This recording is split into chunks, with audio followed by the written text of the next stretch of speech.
S, Malu Nipnal ಅವರು big boss ಇಂದ ಆಚೆ ಬಂದ್ಮೇಲೆ ಇದು ಫಸ್ಟ್ ಆಲ್ಬಮ್ ಸಾಂಗ್ ಅನ್ಕೋತೀನಿ.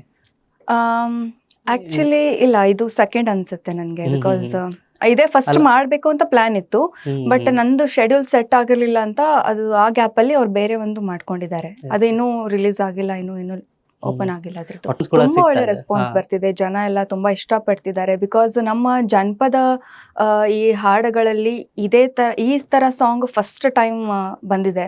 ಬಿಕಾಸ್ ಯೂಶ್ವಲಿ ಜಾನಪದ ಅಂತಂದ್ಮೇಲೆ ಮುಂಚೆ ಎಲ್ಲ ಇತ್ತು, ತುಂಬಾ ಟ್ರೆಡಿಷನಲ್ ಆಗಿ ಸೂಕ್ಷ್ಮತೆ ಅಂತ ಇತ್ತು.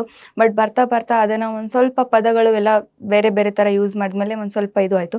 ಬಟ್ ಈಗ ಪುನಃ ನಮ್ಮ ಮಾಳು ಅಣ್ಣ ಅವರು ಮತ್ತೆ ಅದನ್ನ ನಮ್ಮ ಜಾನಪದಕ್ಕೆ ಒಂದು ಕೊಡೋದಕ್ಕೆ ಹೊಸ ಟಚ್ ಕೊಟ್ಟಿದ್ದಾರೆ. ಮತ್ತೆ ಪುನಃ ಅದರಲ್ಲಿ ಯಾವುದೇ ರೀತಿಯ ಒಂದು ನೆಗೆಟಿವ್ ಪದ ಇಲ್ಲದೆ ಒಂದು ಸೂಕ್ಷ್ಮತೆಯನ್ನು ಬೆಳೆಸಿ ಆ ಹಾಡನ್ನು ಅವರು ಬರ್ದಿದ್ದಾರೆ, ಬಿಗ್ ಬಾಸ್ ಮಾಡಿದ್ದಾರೆ. ಅದು ಅಪ್ಡೇಟ್ ಆಗಿಲ್ಲ, ಅದು ಚೇಂಜ್ ಅದಲ್ಲ, ಅದು ಆಗಿಲ್ಲ. ಚೇಂಜ್ ಆಗಿಲ್ಲ, ಅದು ಹೌದು. ಸೇಮ್ ಇದೆ.